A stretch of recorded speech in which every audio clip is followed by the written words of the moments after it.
Ça fait plusieurs années qu'on fait Guerre à la guerre. Il y avait des panneaux qui avaient été faits sur des textes sur lesquels on travaillait en classe.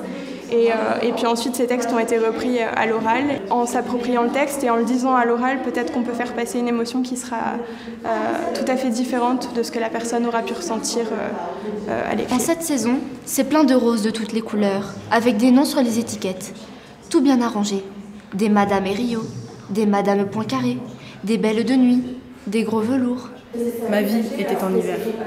Le son du veille enregistré. L'interdisciplinarité ici est vraiment utile pour les lycéens puisqu'elle permet de faire entrer en résonance les différents programmes qu'ils ont à traiter.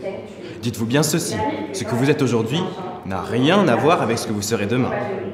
Il appuyait sur le rien. En histoire, on n'aborde pas forcément certains thèmes, par exemple les gueules cassées, on l'a beaucoup plus abordé en littérature qu'en histoire. Et je trouve que c'est beaucoup plus intéressant d'étudier la Première Guerre mondiale en littérature parce qu'on s'appuie sur des textes qui sont assez poignants et plus intéressants que ce qu'on peut avoir en histoire. 40 blessures, et même davantage. Nous examinions chaque corps avec méthode, allant de tristes découvertes en tristes découvertes. L'idée, c'est on exposera les affiches comme celles que vous voyez ici. Là, c'était la tranche précédente. Il y aura une tranche future sur les gueules cassées, sur les corps démembrés. Donc, on a exposition dans l'établissement et puis un spectacle de lecture avec l'idée qu'on le fait d'abord dans le lycée et que dans toute la mesure du possible, on essaie ensuite de la transporter à l'extérieur pour que il y ait le plus grand nombre possible de gens qui la voient, qui aient envie d'en discuter avec nous, etc.